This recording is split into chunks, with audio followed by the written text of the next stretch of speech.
Welcome back to the Sonic Days podcast. We're delighted to bring you a new season of talks recorded live at Sonic Days 2024.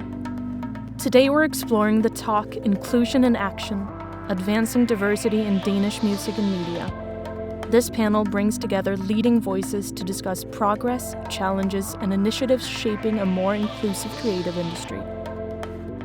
Joining the conversation are Ceyda Yasar, Kildebæk, Stine Kinck, Viuf Hammerich, Susi Castelo, and Julius Spenner.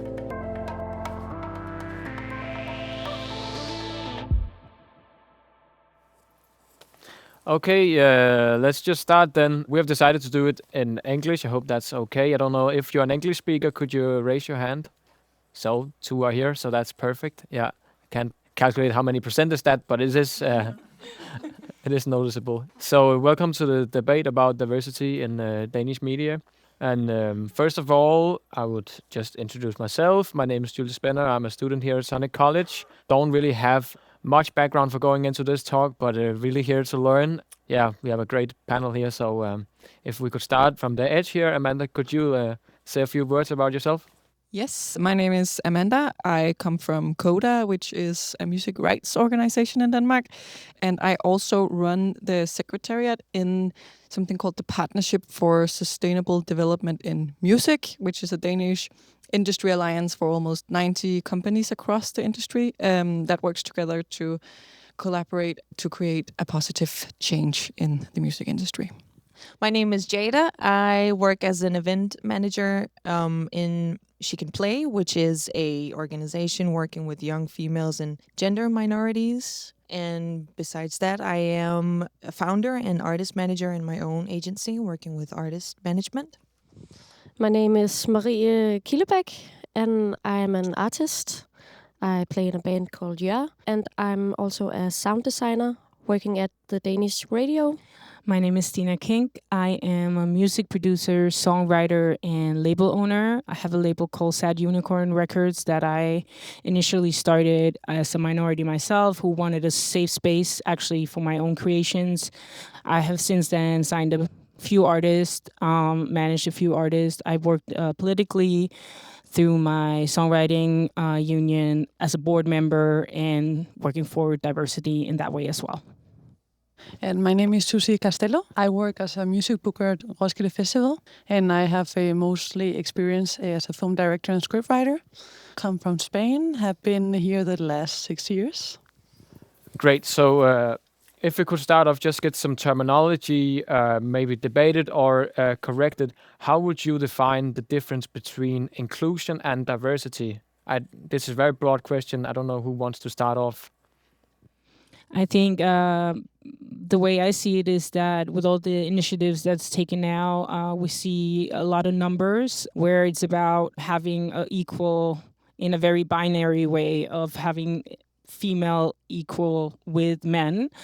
What is lacking still, and which is a thing that's harder to look at in numbers, is culture, is what are the spaces that we're in, how much power do the minorities, women, have to leadership to speak their mind in rooms, how safe is it for them to be there. And I think inclusion is being in the space that's equal on a cultural level as well, which is harder to define and harder to work towards.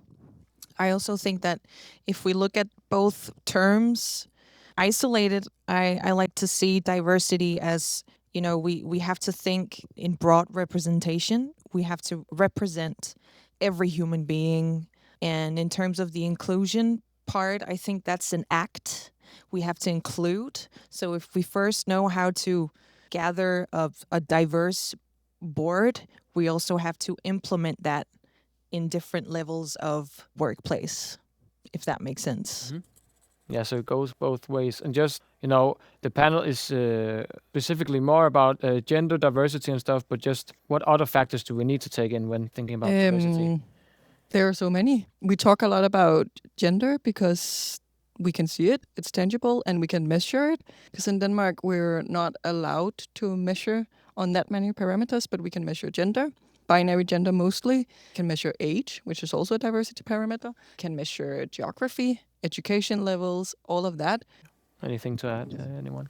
Age maybe is worth putting in that bucket. I think it's one of the diversity areas that doesn't have that much visibility right now, and I personally think it's one of the ones that we should be putting more attention to. Mm-hmm. And in what ways could we do that? Yeah, inspiring more exchange between generations. I think we have a narrative that separates different, like the story of this generation, how they communicate, how they think, how this other generation thinks, and I think we actually are way more interconnected than we think. So if we spoke more to each other and put more importance in what other generations can teach us, and what we can open up for other generations, the rest would just come. I think. Yeah, I just wanted to add, I totally agree. And I think one of the things, or a few of the things in music, first of all, it's a very youth-focused industry. We're obsessed with the young, new talent in general, and this is where it's all about discovering the new thing, the new big thing. And we also have a very big lack of representation for gender minorities, all kinds of, like, I don't know, for me, I'm a music producer, and I work with the first music producer that was female that I met and worked with was at the age of 38. And I've been in the industry since I was 15. And when I met her was actually the moment I was like, oh, I could do that. I think representation is like a very important thing. And the problem with the music industry right now is a lot of women disappear after a certain age. So we don't have the visible representation for the younger talent to see where to go and how to devolve like in this industry, because they just go away. Which can be measured because we can see in Koda's gender statistics that we publish every year, which shows the distribution in our member base, but also the distribution in our payments, so the royalties that are paid out to all of the right holders. And when women turn 40, we can see that their payments fall drastically, which is kind of scary, actually. I think it's also IFPI who made an examination about what you just talked about, Stine. And we usually see that the lack of music communities is huge because younger men have these, all access to studios, to music equipments, to you name it, all these options. And I think what we'd like to do in SheCanPlay is to create these communities and to keep them in there and also develop them afterwards in terms of elite course as well. We just now started working with. So yeah, I think the lack of music communities within the female and the gender minority communities are very visible, and I think that's very problematic. Yeah. So you see this as one of the key factors in this drop after a certain age is the community and the social aspect of it, because like creative people, there's some who just sit in a cave and create and stuff, but most of us need to get out and talk to other people, and if you don't see anyone like you, then yeah, you might fall off. Just to jump back to different aspects of diversity, now you talk about the report here, and we can very tangible have statistics on gender specifically. Then what initiatives can we take to diversify on a broader scale? Yeah, I think it's there's kind of two layers in it. From my perspective, I don't work with numbers in the way that Amanda does. I'm more like my own experience, and we see a lot of great initiatives like SheCanPlay and all this stuff that's happening on a grassroots kind of level. But the problem is that it doesn't really work its way to the top. So we have a lot of initiatives that kind of stays on the same level, and we need the big labels, record companies, bookers, and all these people to follow in a way that's going to take some time. And things are happening, but it's slow. And the conversation is also in Denmark, like it is very much gender. There's a lack of intersectionality, ethnicity, and a broader spectrum of diversity. It's always like a super binary white conversation, usually when we talk about diversity in Denmark, which is still really problematic because we don't fix anything if we don't look at all, like the whole spectrum. So I think we need to include all kinds of diversity for the conversation to be real and have an effect. But there's still the power struggle is like the further up we move, the more white and male it gets. And if we don't change those rooms, we can sit here and have these conversations 100 times with the people who want to listen, who wants things to change. But if the record companies don't show up and they don't try to change something, what can we do? Like, we can still work with our friends and make great initiatives, but the power imbalance is not going to change. Yeah. No, I just wanted to add like an end note to that, because if we really want to see change in terms of what Stine just stated, we need to start the change from the top to the bottom. It's not going to work the other way around, because the people at the top have the power. If you sit in a gatekeeping position, that's where you have the power to actually change the picture. And we've been doing this. I mean, we've been sitting in these talks. It's always us they call, you know. It's always, you know, as a Turkish Muslim woman, when I do job interviews in the music industry, people are like, so we really need somebody like you in our company. And I get the feeling of, okay, but where do you need me? Do you need me as an assistant, or do you need me in a leader position? Because all your leader positions is just white old men, with all due respect. And I would like to have a role model, and that's also what we really, really work with within SheCanPlay. I would like to have a Turkish Muslim woman as a CEO at a major label. I would love to see that. So role models are very, very, very important. And I miss hearing an old white CEO label man acknowledging that. And I think if they start doing that, that's where we start to see change. I have a good story about that. Yeah. I'm a sound designer, and my first job at Danish radio was in a group where the other sound designer was a woman, and she has been there for many years, and she's like the head sound designer in documentary. And when I think of it now, I feel really lucky that it was her being there for me, and I could really relate to her, and both like, whoa, this could be me. I could be a sound designer as well, doing podcasts, doing radio, doing TV, television, everything like she's doing. And the other part is, it was so nice coming into a space where all the other people in this group were like, if I ask them to close their eyes and just tell me how a sound designer looks like, they will say, it's a woman, and she is like, yeah, like, and I don't think it's like that much places. So I feel really lucky that I had a role model. I also tried to be in other groups in the Danish radio where I felt like a special exotic animal doing sound, and wow, a woman. And I'm like, I don't know what to say. I try to do my job and I want to talk about my job, but to this, you're a woman, I don't know what to do.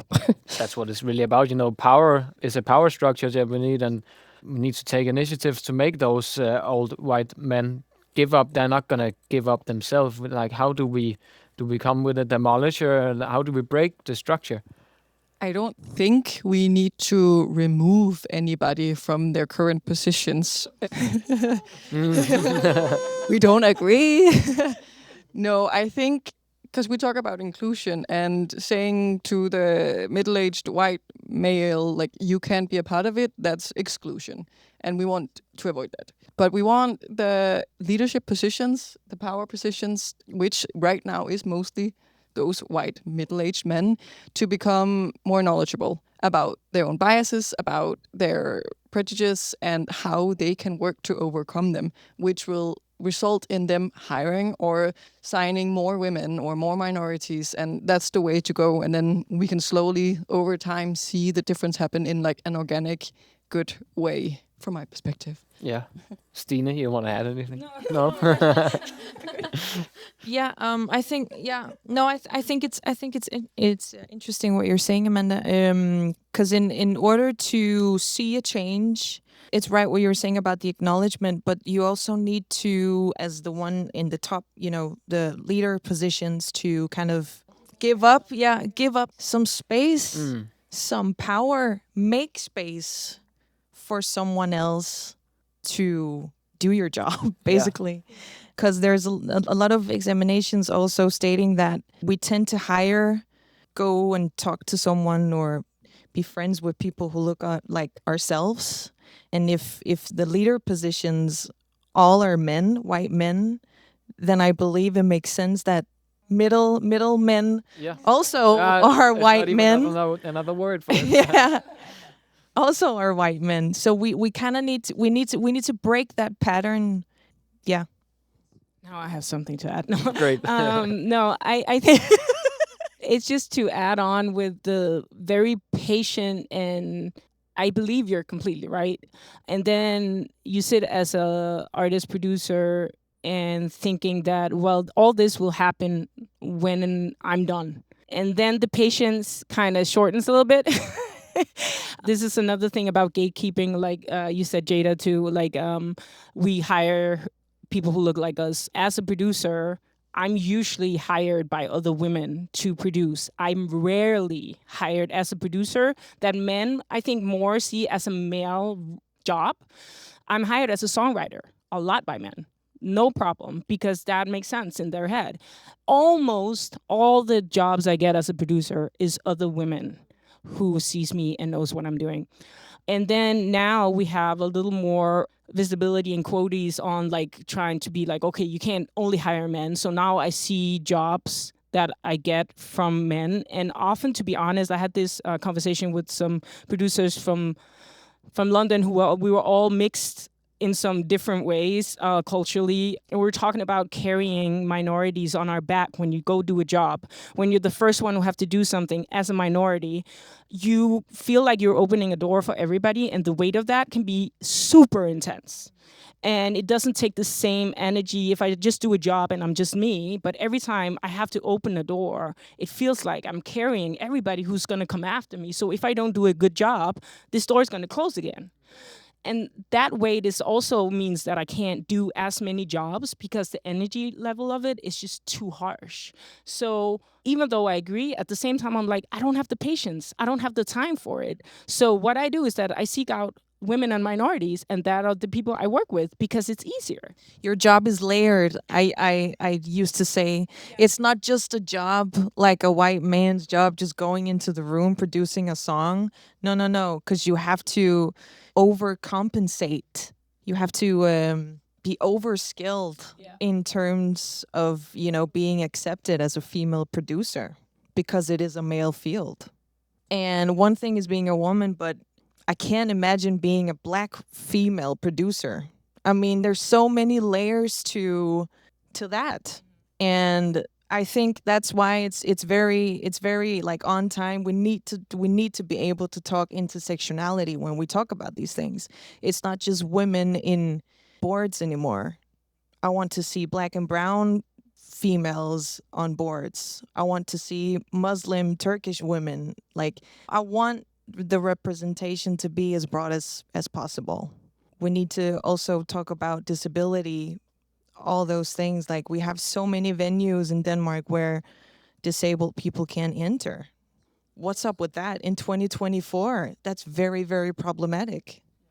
Speaking of exclusion, that's a very, very visible exclusion. I just finished a play at the Royal Theatre in Copenhagen, where I was singing, and we had an actor on wheels, and it was so nice working with him and learning how to be around him like all the other actors. And I think it was some days before the premiere, we had to do the whole play in another way because we found out that we couldn't be around him as we were because of the law. We were like taking him up of his chair and dancing with him, but you can't do that in Denmark because if something's happened with him or with us, there's exactly liability. Yes, I can do it with you, but I can't if you have a disability. So we just had to not do it, and it was so sad because he wanted and we wanted to do it. And the last week they did like a talk about it, and of course it was also for people with disabilities. You could also see it at home, and that's nice. But it was not like because people cannot get out of their apartments. It was because the law says that you can only be like 10 persons on wheels in the Royal Theatre.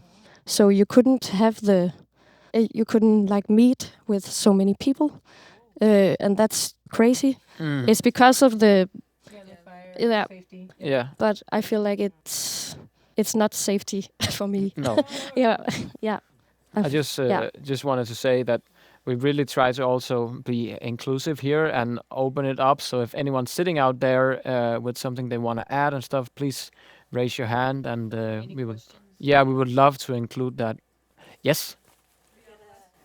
Like having a diversity in life sound engineering and some other projects as well, and getting active. So my problem currently is that there are a lot of activities in Denmark that are inclusive, and then we say like females and gender balance and producing and engineering, and like I get like 60 sign-ups every time we announce this. But the problem what I have with working with females is that there's interest, you give all of it, and then it drops like this. How do we keep them motivated? Because I don't want to hire a female because someone is female. I want to hire because it's a good quality. And then I always end up with a bit of more like challenge. Okay, who do I hire as a mentor? Because I want someone to be role model because of they have good quality, not because they are still in the business, but because they are females. So like, what are the activities to like have a next step in that workshops or in the projects that we keep them interested?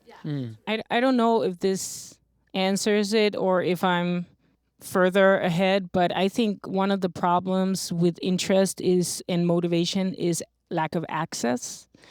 And I think the issue I see is the same. Is actually there's a lot of great initiatives, and they come out to a market that's closed off to them, where the possibilities are not the same, and this motivation just dies because it's too hard in so many ways. So I think honestly, it is, how do we make, like, I think it's a great question. I don't think I have the answer for it, but I think one of the next solutions we need from these spaces is figuring out how to get all these producers, engineers into the industry and actually get work. Because if it doesn't feel like that's a possibility and it feels impossible, the motivation is always going to drop at some point, because it's just going to feel like, why should I even bother? And I think it's a really hard one. And I always talk about this, actually. It's like, okay, we have enough great initiatives of teaching, like, but it's also all these spaces of teaching women or teaching minorities. It's like, but there's no jobs. Nobody hires you afterwards. So where are they going? Yeah, they're probably going to be like, oh, well, I'll do something else instead, where my hard work can actually make sense. So I think it's really the access problem to the industry that needs to be solved. I agree. And also, I don't think I got the answers, but I would like to add something to what Stine said, and also just kind of challenge your question. Because who dictates the qualities? Because, I mean, if the qualities are built out of what they used to, which is out from, taken from a majority, the picture of majority, which is white men, basically. Can we try to look for different qualities? No, but But do you get what I'm saying? Like, do you get where I'm trying to go? No, I remember. For me, the quality is more about like, if you're a live sound engineer and if you don't know how the speaker works, I don't care about it. Yeah. So that's kind of that I feel, and I feel the same not knowing how speaker works from male side as well. So I'm not saying that they don't have, there's no, but I also feel like sometimes that with my experience in hiring a lot of mentors, I also feel like, okay, do I want this person be part of my workshop as a mentor when I also doubt of their knowledge, if they are properly shared? So they I kill this role model, because when I'm sitting and listening to someone who doesn't know what to teach, then I feel like, then the stereotype of like women comes right after, when the second level of maybe educating each other even more, and supporting on another level. So like, okay, we had this entrance, and then we keep this leveling up also in the mentoring or teaching, or in mentoring role models, how to teach those kind of, I don't know. It's just open question for me as well, figuring out how do I keep these 60 sign-ups and people who are attending, because then I have the sound sessions where everyone can rehearse, And I still end up getting a lot of guys rehearsing and not girls when I'm like sitting there. Okay, I have jobs in front of you. Like I have venues open for you to rehearse, and then I have a lot of internships and I have paid jobs. And we have actually good situation in Aarhus. I get more supportive to like people call me and that, hey, we have this open, and I don't know who to recommend because still end up guys coming and rehearsing and girls are not coming and not rehearsing. I think that's a really fine point, artistic quality, and that's something we also thought a lot about when we do a program in Roskilde. There needs to be a common denominator for anything we book. And that's why we try to work with diversity and inclusion in a more as a mentality, because the moment we start focusing so much on numbers and quotas, it becomes all about that.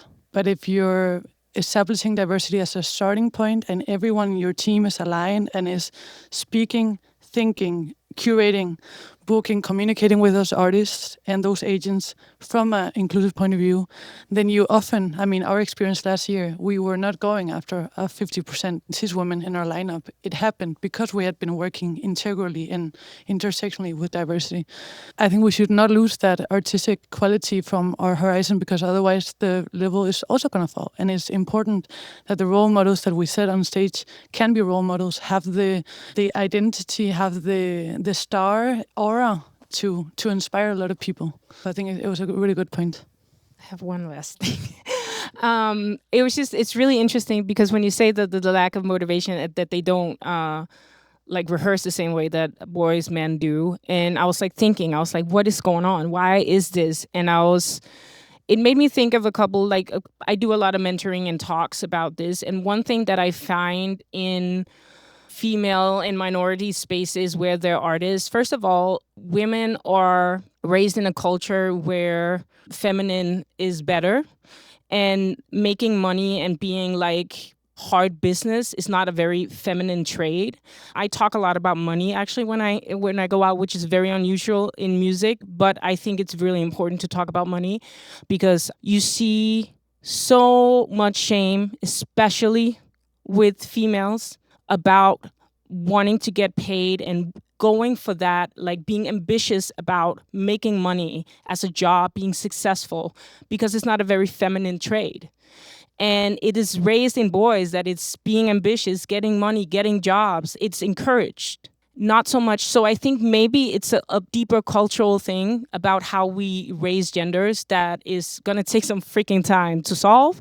But that might be part of it too. When you were talking about, I was maybe that's it. Maybe that's it's not feminine to be a super nerd and just go in hard and trying to get the job, trying to make good money. It's it's not something that we encourage women to do yet enough, at least. I also think it's a really good point, and I think you are far from the only one who has this and sits with that issue. And I think that points towards that this is not something that anyone can solve alone or should solve alone. I think the worst that can happen is that you sit there and you're okay, this is what we can do, and everybody points towards you, and you're this great initiative, and then the problem is solved. Every single actor in the industry needs to look at themselves and ask themselves the question, what can I do? What is my responsibility in my situation, and then act on that, because otherwise we aren't going to solve those problems, because it is structural. Well, I agree on a lot of the things being said. I just want to pick up what you said, Stine, about accessibility to a business, to a trade. I'm the middle-aged white guy in a senior position, and the way that I work with Susi at Roskilde Festival, and the way we look at it is actually that we need to look at talent in a broad perspective, and being accessible, that people can actually apply at the festival to become a technician, so that we can break down barriers which used to be. So in a senior position, you have an obligation to ensure that you have a business in 50 years, and that's actually giving access to all talent. So it's about money. Yeah. It is. And I have to ensure that there's a festival in 50 years, and I can only do that by looking at the whole spectrum of talent. Yeah.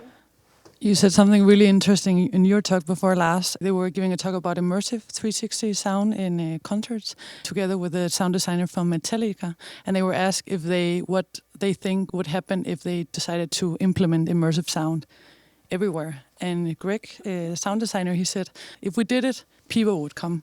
And I think that's exactly the approach we need to have to diversity and inclusion.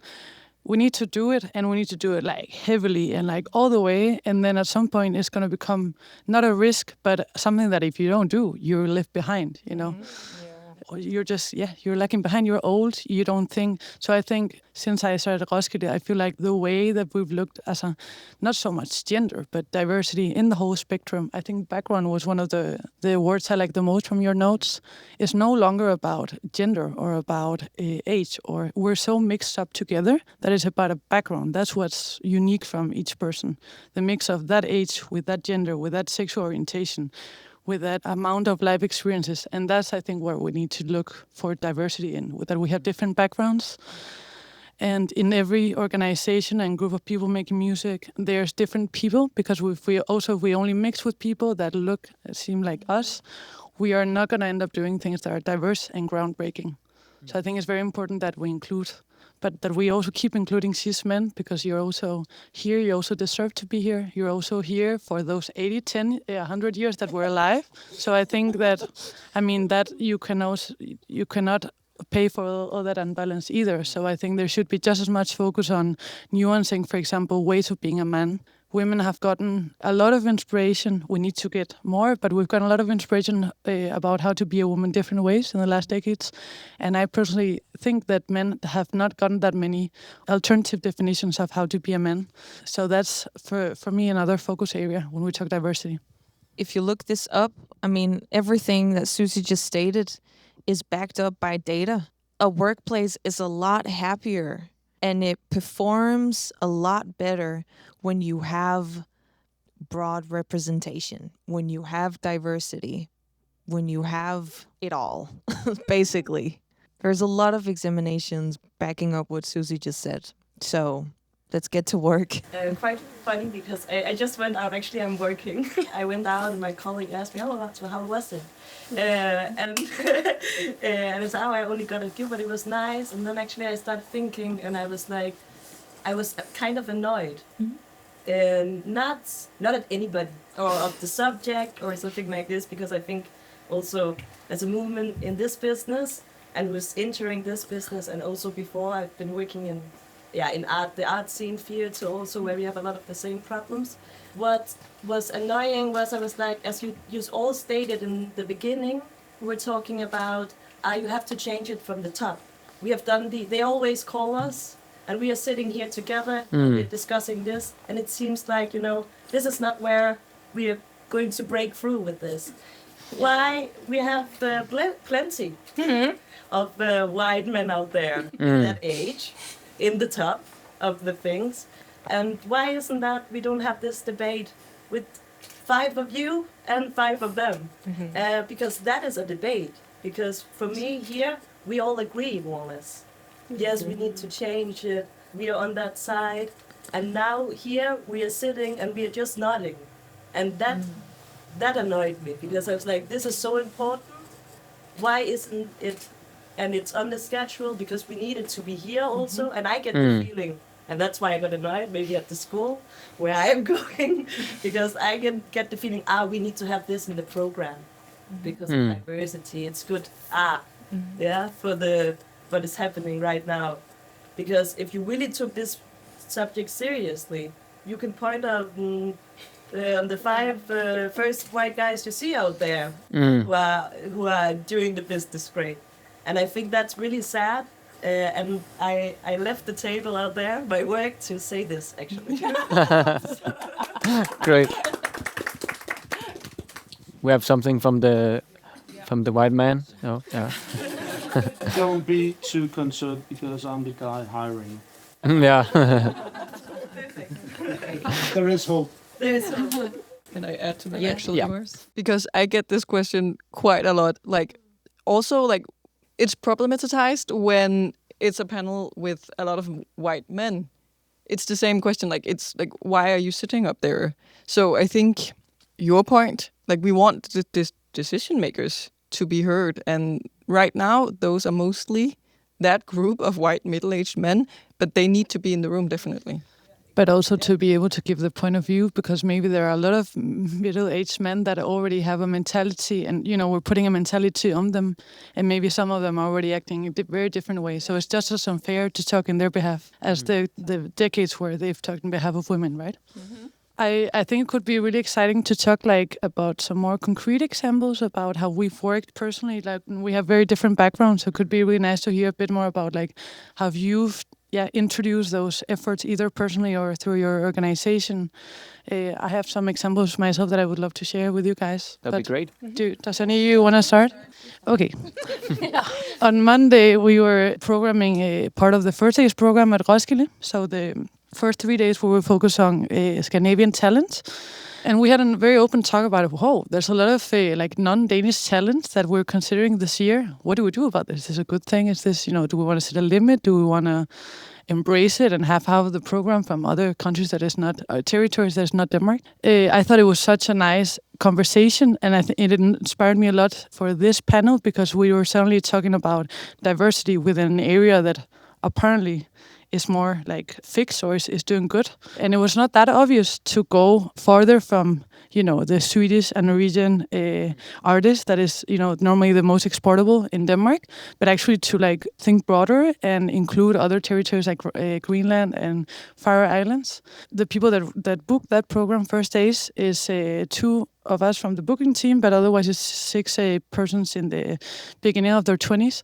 And it was just so inspiring to see how the young generation already is not even, in the beginning they didn't understand why we were having this conversation.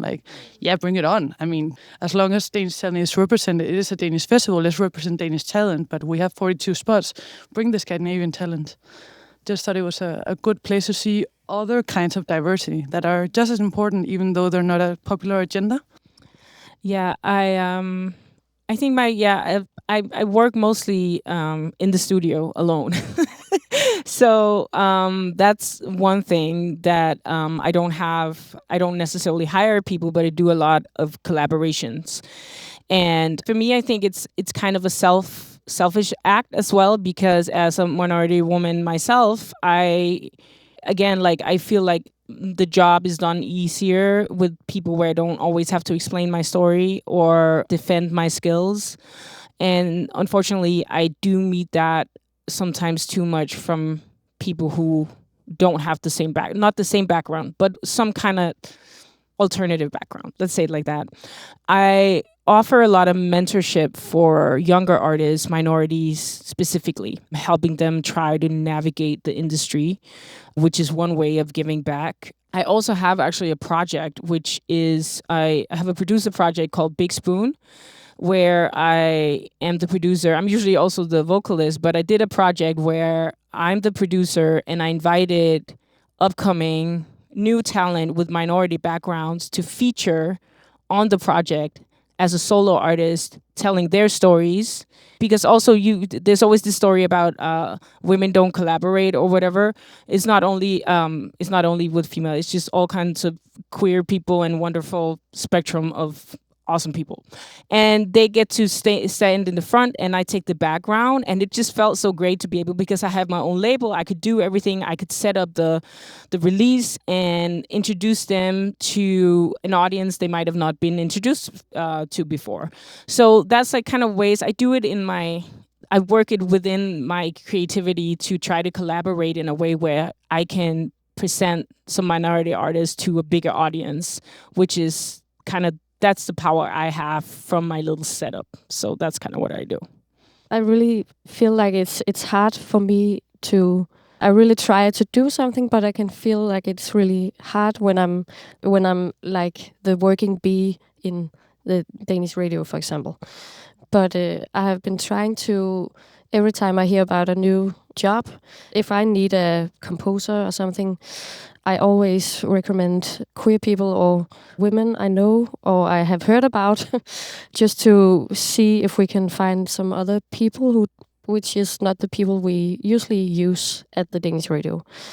And also, I have been trying a lot to encourage other people to do sound design, because I think many don't know what it is, that it is only doing technical stuff, and I actually hate all the technical stuff. That's really not because I am a sound designer. For me, it's like composing, storytelling. It's all about feelings, just the same feelings as when I write a song. So I really try to also say it to my musician friends. But in my band, I am a woman and we have 3 guys. And we have been playing together since efterskole. So it's really not... I feel like we are like a family, and I don't know the gender. Like, but we are really trying when we get someone on board that it's not the usual kind of people like everyone else is choosing white men, for example.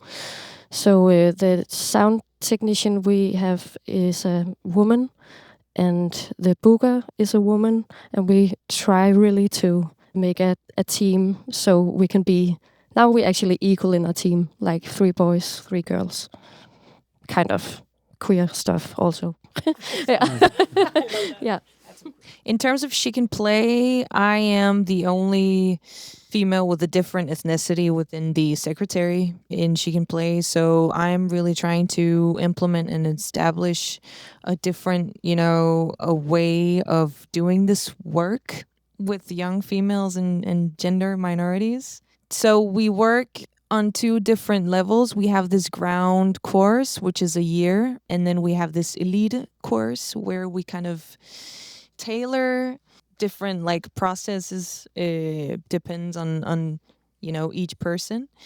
And what we do with the producer team, we team up with some big shot producers and give them access to these rooms, because most of these young women don't know how to access these rooms, and they don't know how to reach out. It's even, very nerve-wracking for them to even think about reaching out to these big shot producers. So with the network we have, with the access we have to these big labels, publishings, you name it, we try to give them each a mentor so they can, see these big productions happening from the inside. That's one of the initiatives that I know that we're very proud of, and we would like to see expand even more, and also, give them a female role model or a non-binary role model, or even, someone different.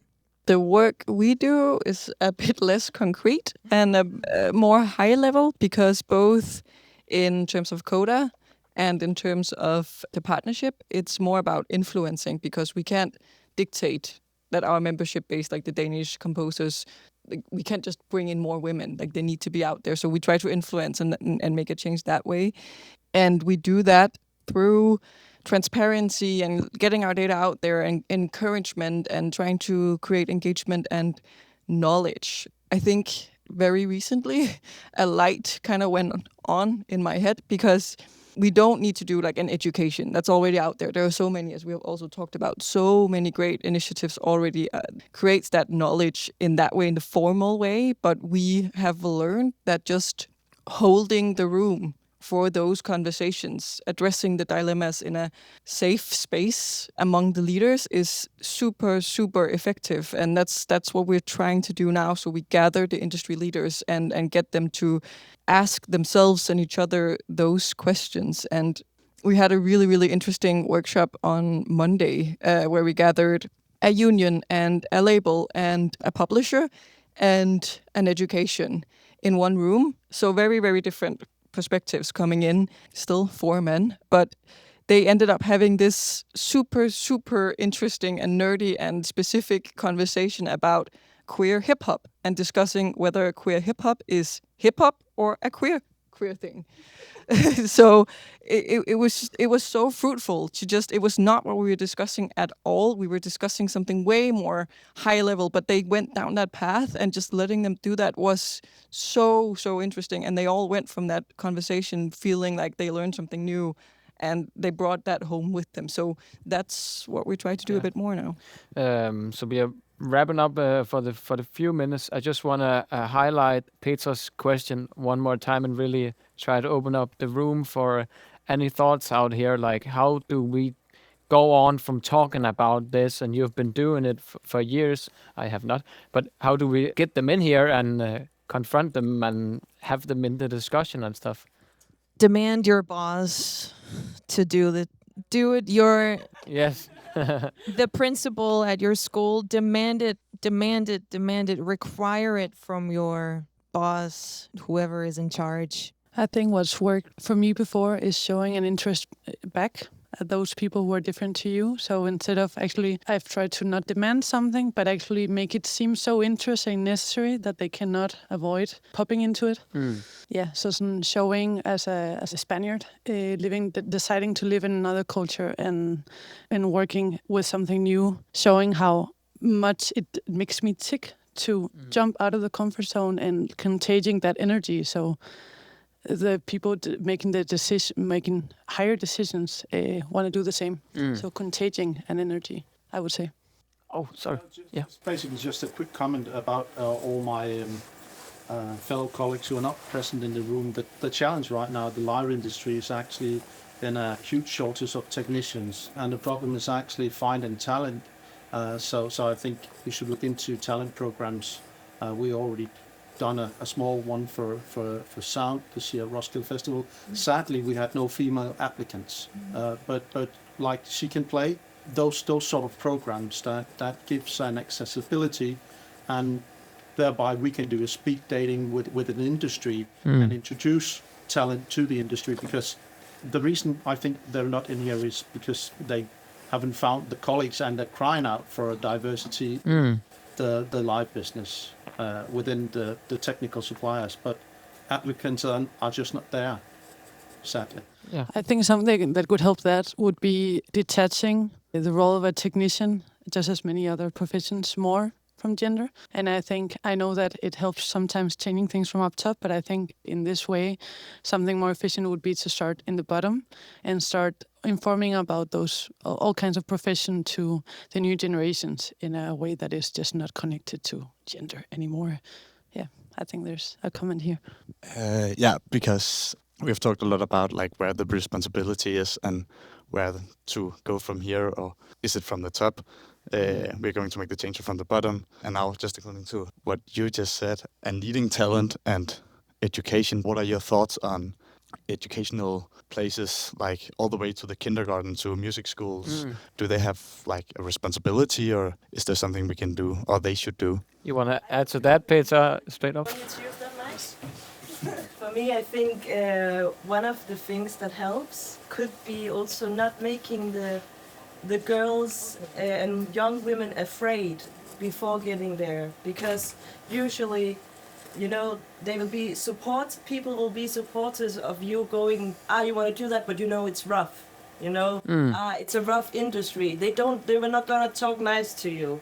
And this, like, honestly, right now I have to take a decision, kind of which path, and I've been talking, I am thinking about taking this advanced studio production, but that means, God, I heard the types there are a bit more stupid. I just heard in this way than in the media, because there are more women in that field.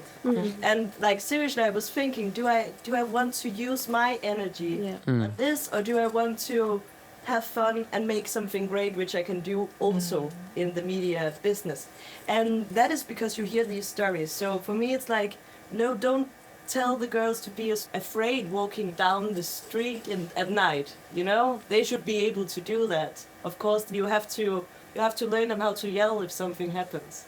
For me, that is the difference. Yeah, make them see that they can go that way without also getting pushed down in some way. Because if you teach the girls that this is gonna happen, I understand why you don't want to go that way, or why it feels unapproachable to call somebody for help if you're not sure if they're going to take you seriously. But if you teach them, they're going to take you seriously, then you know they disrespect you when you come. And then you have the broad shoulders. So for me, that's also what I used to call low-key exclusion, actually. You know, making people afraid, saying to women, ooh, that is a very male-dominated field, are you sure you want to do that? Oh, they objectifying you, all those things. That is low-key not inclusion. That's the right opposite of what we're talking about. So Yeah, we'll just have to have a last comment and then we're gonna close it off. But please come up with any questions afterwards, of course. Yeah. Any closing thoughts? I think it was your question. Who has a responsibility? I just want to end by saying we all do, especially in the industry. Not as much the artists. They can only take responsibility for themselves, but the industry actors, organizations, institution, companies, we all have a responsibility. It just looks different depending on who we are. That's a great closing. Yeah.